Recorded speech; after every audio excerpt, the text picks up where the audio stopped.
Thank you for joining us. The program is Spotlight here on WMKV and WLHS, and we talk about the arts. We talk about some of the best-kept secrets in the greater Cincinnati area, and we also talk about education.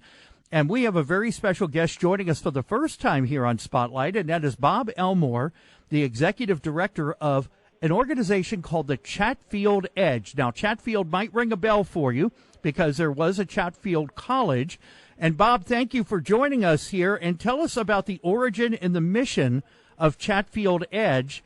Well, George, thanks for inviting me to speak about the Chatfield Edge today. I'm pleased to share what we're doing, and it was interesting, the introduction to Spotlight talked about things that are in Cincinnati that maybe people never heard of, and we don't want to be part of that. We'd like to be out there in the open so people do know what we're doing. So I can start by letting you know, as you said, Chatfield Edge was born out of Chatfield College. And the college, like many small liberal arts institutions, was struggling to maintain sufficient enrollment levels to sustain operations. So our Board of Trustees spent over a year studying what pathways were available to continue our mission and concluded that we could still support students attending post-secondary education, but did not have to incur the tremendous cost of operating a college by providing courses and conferring degrees. So the Chatfield College closed in December 2022, and the Chatfield Edge opened in January of 2023. That's a little bit of the history, and our mission really is essentially the same as it has been, even as a college. So it's to empower and accompany students as they transform their lives through the pursuit of post-secondary education.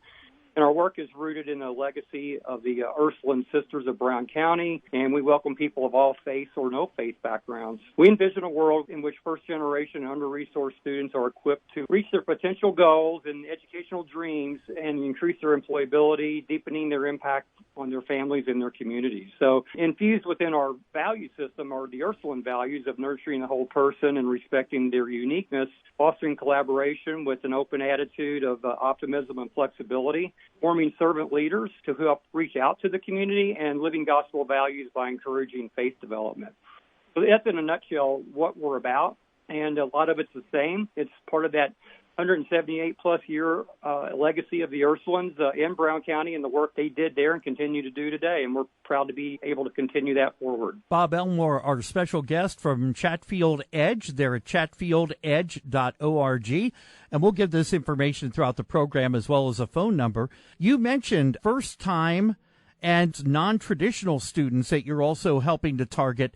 These are people who might not have had the opportunity at a decent post-secondary education.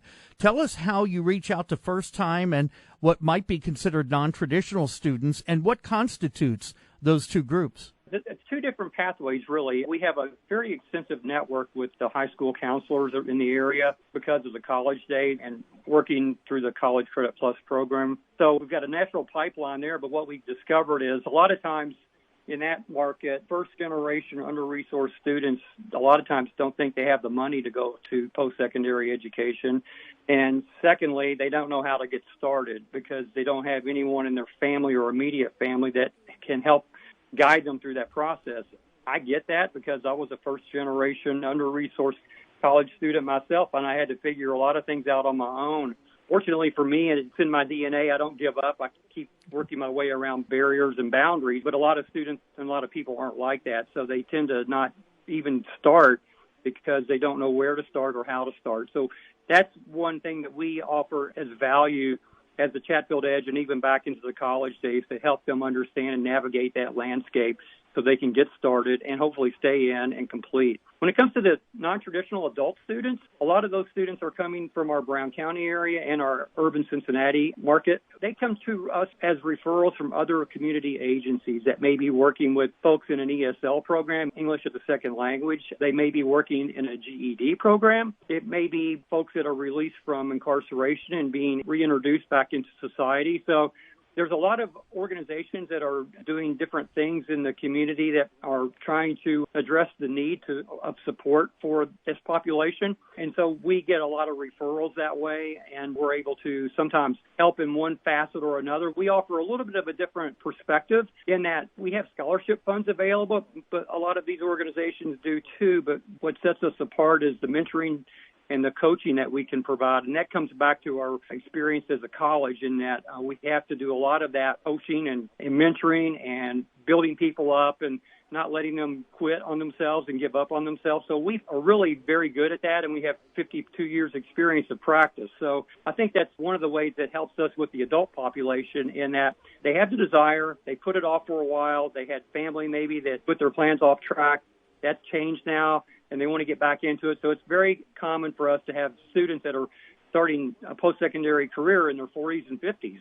I spent some time of my career in education as well, post-secondary, and there is something very special about an adult learner because they tend, in my opinion, as a general group, to be somewhat more motivated. Sometimes you teach a class and there are people there because it's a required course, but generally Right. the adults who come into the classes have a little more hunger. They have a little more desire to walk away with something that they're going to use in their life. And while that's good information that you're giving to the younger students as well, I think sometimes it's lost on them simply because they don't have the life experience yet. That's correct. In fact, reflecting on the college days, we would have students sitting in class that are some high school students in the CCP program, along with some recent high school graduates with adults that are in their 40s and 50s. And there was a nice collaboration there of learned experiences. So the students would look at the older students in the classroom, the younger students would, and as role models in that if you're 40 years old or 50 years old and you can do this, I can sure step up my game a little bit and perform to your level, because the older students are sort of out to prove another thing too, and that is that they can do it. Even though they might be old, they still have it, and they have the knowledge to be able to succeed. Boy, that is so true. And for a lot of these, especially first-time post-secondary students, they may need that little extra support that you're giving with the Chatfield Edge because they might not have the family support because no one else has done this before. They might have a goal of saying, we want you to be the first to go on, but we don't know where to start. And so having an organization there that has kind of already walked those steps really helps somebody, I have a feeling. Yes, you bring up a good point, George. We have some applicants into the Chatfield Edge that have no support, and they don't even have anyone to accompany them on an orientation or introductory meeting at a college or university. And so that could be a non-starter there for them because of the intimidation factor.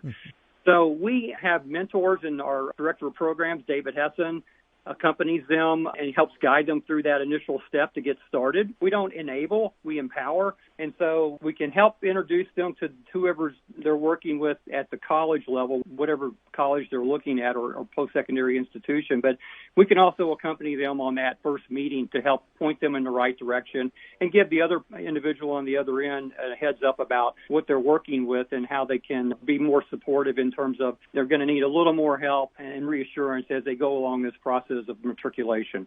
If you're just joining us, our show is Spotlight here on WMKV and WLHS, the Maple Knoll Public Radio Network. We're talking about the Chatfield Edge with Bob Elmore, the Executive Director of the Chatfield Edge. You can find out more about their educational support at chatfieldedge.org or their phone number, which we'll give again at the end of the show, 513-875-3344. While Chatfield is centered in the Ursulines of Brown County, you do service the greater Cincinnati area. The Chatfield legacy is more than 175 years old. The Ursulines of Brown County have been there with Chatfield College for many years, and now this service, the Chatfield Edge. How does your team operate? Do you have a combination of professionals and volunteers like mentors? Yes, we do. We have a small but mighty team of 4 full-time staff members, including myself, 10 volunteer mentors, and we're supporting 27 students. When we started out in January of 2023, we began with 8. So we've tripled our numbers, and we're starting to see a significant amount of activity since 2023 ended at the beginning of 2024. So David Heston is our Director of Programs, and he works directly with our students, the mentors, and our partner organizations. Kelly Smith-Taylor is our Director of Development, and her responsibilities are fundraising to provide the resources we need to support the student scholars. David Powell's our Facilities Manager. He keeps our buildings and grounds in tip-top shape so we can support our operations. And I'm like Sparky Anderson. I'm there to help and support them and stay out of their way so they can continue doing their outstanding work. I know that there is a possibility of mentorship so that people can help in that area. Absolutely. We have a very low ratio of mentors to student scholars. We like it to be 2 to 1. And we want the mentors to be able to commit to an academic year when they get engaged with someone so that we don't have a disruption in terms of the camaraderie and the relationship that develops. There's a lot of continuity there. They get to know each other more and I think build that trust level and esprit de corps. You can go on our website, chatfieldedge.org, and we have a mentor button at the top of the page, sort of toward the right. Click on that, and it'll give you more information about the mentor. There is a mentor training involved, and there's a inquiry form to complete if you're interested to go into the next level. That would go to David Hesson, and then he would make a contact with anyone interested to pursue any questions they have and go to the next level and see more about what it's about. But I have to say our mentors are really experienced. They're from a wide spectrum of professions, and they're in that giving back to community stage of life. And one of the areas that we're focusing on for development of mentors is in IT and healthcare. We've seen a large increase in student scholars wanting to pursue those areas of careers, and so we don't have a lot of expertise in that area in our toolbox right now, so we're trying to recruit and build for those disciplines to help our scholars. That is an incredible observation because those are two of the booming areas and the areas that I continue to hear when I talk to people in whether it's healthcare, education, whether it's business. IT and healthcare professionals are among the most in demand at this point. Bob, let's talk for a moment about the pillars of support. I found that a very interesting aspect of the Chatfield Edge. Tell us about the pillars of support with the Chatfield Edge. Well, when we envisioned the Chatfield Edge, we didn't want it to be transactional, meaning we weren't going to just hand out scholarships like a lot of other organizations do and never really hear what's going on with that individual that received the scholarship. I mean, if that were the case, we could just fund it to the colleges and universities and people wouldn't need the Chatfield Edge. But we take a holistic approach. We want to help develop the whole person. And so the pillars came into being because of that reference that we wanted, that desire to develop that whole person and have a relationship with them to help them through this journey. So the 4 pillars are education endeavors, where we help identify their strengths and interests, determine what type of education best suits them, help them select a school or program, and identify what documents may be needed for the applications and how to secure financial aid. Then Chatfield Scholars is our scholarship program funded out of our endowment account to help close the gap. So we know if you're attending a lot of the institutions, especially colleges and universities, there's a financial aid package out there. There's federal funds, there's state funds, and there's institutional funds, but that doesn't always cover everything. So we don't need to be the funder of first resort. We want to be the funder of last resort. So we expect you to be able to complete those applications and qualify for as much as is available for you. But then we're going to step in and close that gap between what it's really going to cost you to go to school versus what's available in aid. And so that gap can look quite different. It may not be tuition and fees. It may be transportation. It may be childcare. It may be something to do with housing or setting up your dorm room. It may be inoculation fees if you're in a medical program or something. So that's where a lot of times students fall short of being able to have the funding necessary to stay in school. And then moving into what we call the pillar of Future Now. Future Now is us providing mentorship and coaching leading to your success in the classroom and ultimately your persistence and graduation from a program. And then coupled with that, sort of the icing on the cake is developing servant leaders. This doesn't work if you're not prepared to serve your community and give back to the community, because the community is given to you through the form of scholarships and the work of volunteers at the Chatfield Edge. So those are the 4 pillars that students are required to participate in if they want to be part of the Chatfield Edge. And so we feel like that will help develop them as a person in a more sound manner so that we don't make it a transaction, but we make it a lifelong experience and really change the trajectory of their life by helping them complete a degree and get a great education, hopefully a great job after that. And Bob, you can tell me if I'm wrong on this, but in finding out the educational endeavors, it might not always be a collegiate or a university path. It could be studying a trade or, as you mentioned, getting into other programs.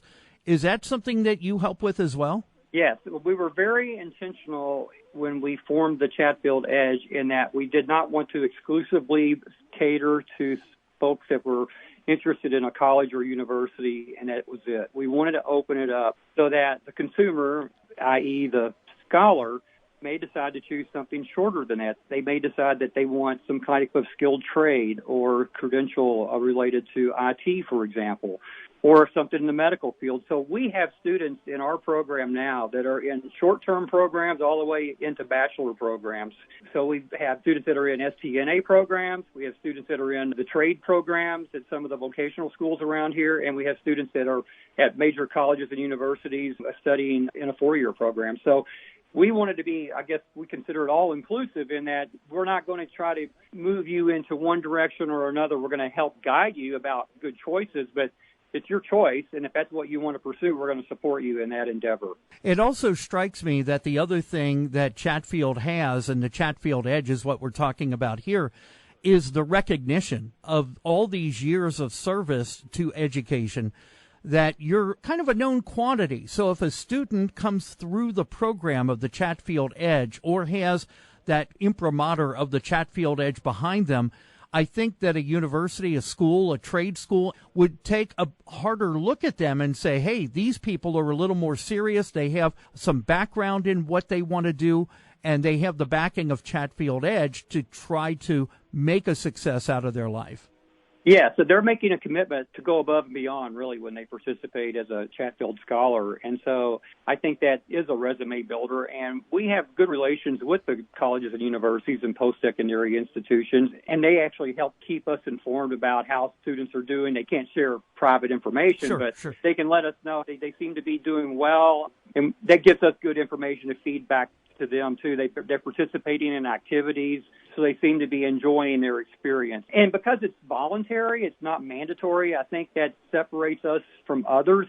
We also wanted to make sure that we're not chasing people down to become a Chatfield Scholar. It's something that they have to want. And if they want it and desire that assistance, then we're willing to help them, and here's how this works.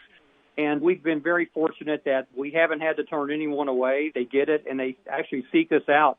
And we're noticing that we have other scholars out there now that are referring friends that they're encountering in their post-secondary education experience to us for additional support and development. If you're just joining us, our show is Spotlight. We have a few more minutes here with Bob Elmore. He is the Chatfield Edge Executive Director. The Chatfield Edge is a wonderful educational resource to help first-time, non-traditional students, but just about anybody who has the desire. Chatfield Edge is available to at least look at, and that's chatfieldedge.org. Their phone number is 513-875-3344. Again, we'll give that at the end of the show if you want to grab a pen and some paper.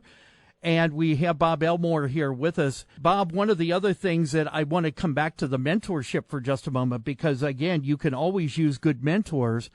I think that some people who get into mentorship or helping to guide students, they may sometimes not realize that that is an enriching experience to themselves as well. It is. A lot of our mentors speak to that, and we actually have testimonial recordings of what they've received out of it. So for some of our mentors, it's more rewarding than maybe what the student experienced because they could see an impact, how the person came in and they were in a certain position in life. Maybe they lacked some confidence. Maybe they didn't quite know how to communicate their thoughts with people. Maybe they were insecure, lacking eye contact with people in a general conversation, not knowing how to have a conversation. And by the time they finished with the mentor, they've developed skills in those areas, and their confidence level really turns around, and that just opens up all kinds of doors of opportunity for them. I have a feeling, too, the mentorship goes beyond maybe just that initial interaction. Maybe there are lifelong friendships that can be forged out of this as well. You never know. We have some of those, and the student completed years ago, and the mentor is not a mentor currently, but we keep in contact. But they still have a relationship, and they get out and meet with each other, go have lunch or so every quarter. I wanted to mention, too, other opportunities, professional development, enrichment, and something called Mind Edge. Can you tell us about that? Yeah, MindEdge is the engine that drives our professional development offerings. And professional development offerings came about at the end of the college days, where the trend now is for a lot of consumers of information is to get credentialing or badging. They don't necessarily want a full-fledged program. They don't want to spend a lot of time, but they want the content and they want a credential that goes with it, some kind of validation that they have proficiency and competency. So we launched our professional development line that's available on our Chatfield Edge website through MindEdge. The concept is that you may want to know how to, I do a lot of Excel spreadsheets. I might want to know how to do a certain thing in an Excel spreadsheet, for example, or a Word document, but I don't need to be an advanced learner and know how to program things. I just need to do things that I want to do to help improve my efficiency. So you can take a short 2 to 3 hour or it could be 8-hour course, and you'll develop that proficiency and get a certification to back that up. Especially in the IT field and some other areas, HR, it's very important that people stay current, and so this helps them with continued education also. So it really helps keep the workforce up to speed with what the current trends are. Bob, can you share maybe a success story or two, some things that you're particularly proud of with Chatfield? I can share a story about Kaylee, who's a lifelong resident of Cincinnati, and she's drawn to happiness in helping people feel confident. She's currently attending required courses at the University of Cincinnati Blue Ash and hopes to be accepted into the dental hygiene program sometime next year. And she thinks that support from the Chatfield Edge is essential to help her get there. A friend told her about the Chatfield Edge, and she met with David Hessen, who I mentioned earlier, and she knew immediately she wanted to be part of our community. So she's a self-described overachiever. She often finds there aren't enough hours in the day to accomplish her goals. She struggles with maintaining a work-life balance, time management, and the financial pressures as she pursues her educational degree. She's financially independent. She works part-time as a lifeguard to support herself, but needs additional support to stay in school. So she views the Closing the Gap scholarship funding that she receives from us as a vote in confidence in her ability. And she really greatly values the other resources we provide as an organization. She says the Chatfield Edge is like a secret weapon for success. I love that. Going into my education, I had no idea where to start, and David pointed me in the right direction. The Chatfield Edge offers unique opportunities and resources that enhance my learning experience and help me feel more prepared. They empower me, build my confidence, and push me to aim higher. So we've got many more testimonials like this from other students and even from mentors about how they've been able to influence scholars. And we all know that people's lives and their position in life improves dramatically through attainment of education. And that's what we're all about. And we think it should be available, and it is available for everyone, but people need to take advantage of it. So if we want to help them with that and help them get started, that's why we've set apart as part of our mission to help those under-resourced first-generation students get a leg up on life and get started and really change their life forever. And not only change their life, but the life of future generations of that family, because you're breaking the cycle and helping that individual become better, therefore maybe raising the expectations for the next generation of their family. So it is in some ways breaking a cycle that is very hard to break without a little bit of help. Yeah, I think part of that, too, goes back to our Appalachian roots in rural southwest Ohio and Brown County. And for a long time, that area has been really overlooked when it comes to development, both economically and educationally. And so we're right there in the mix of it. We also have another organization we collaborate with called Future Plans, and they would do a lot of work for the same population in that area. And so it's nice to see a lot of nonprofits come together to support the development of people in education and job development and life skills to be successful and break that cycle. Bob Elmore, down to our final moments here, and you mentioned IT and healthcare professionals. What are some of the other skill-based employment and business growing areas that you might see through the Chatfield Edge? Social work. There's some technical areas in social work, like early childhood education is one area that there's a lot of interest in. And maybe that's because of a lot of the folks that we talk to are female, and that seems to be they have a desire to help others and to help people, especially children, become better and stronger. So that's an area that we see growth in. Equine industry, for example, we do have a couple of people in the equine industry and programs in Kentucky because it's a therapy type application for them. I didn't really know a lot about this until I started reading more about why they're pursuing that level of study. But there's a lot of therapy involved with the care and treatment of animals. So we may see a larger base of response to our services for folks that are maybe vet techs wanting to get into that industry and need some support to get started. Yeah, I was going to say, in more ways than one, that's a stable position. Sorry, I had to do No pun one. intended, right? Yeah, I had to do one. We're in our final moments here with Bob Elmore from the Chatfield Edge. He is the executive director there. And Bob, for those people who want to find out more about either supporting, mentorship, the educational opportunities, maybe they are interested themselves or have a family member who could benefit from looking at the Chatfield Edge, what is the best way for people to reach you, and what should they expect? The best way to reach us, there's a lot of content there. It's an easy read, though. Go to our website, chatfieldedge.org. You can look at, if you're interested in being a mentor, you can click on that tab. It's a one-pager. It'll explain what that involves.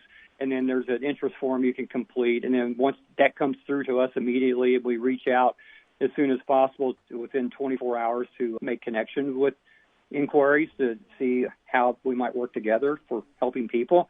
As I mentioned earlier, we have a need for fundraising. So if you're interested in donating to the Chatfield Edge, we have a donation button. You can click on that. There's information there about what funds are available and how we use the funds and what the needs are. And if there's nothing quite matches what you're looking for, don't hesitate to give us a call at our main number at 513-875-3344. And my extension is 120. You can call me at my extension, leave a message, or David Hessen is at extension 115. Bob Elmore, I want to thank you for adding to the lives of people in our community, making lives better and helping them strive for better education, for better training, and for professional development. So you're helping people of all ages. Thank you again for taking time with us here to talk about the Chatfield Edge. We appreciate it, George, and I hope you and your audience have a lovely day. Very good. Bob Elmore joining us here again. You can find out more at chatfieldedge.org or 513-875-3344. If you missed any of the information, we have it right here at WMKV. Just give the station a call. You've been listening to Spotlight on WMKV and WLHS, the Maple Knoll Public Radio Network.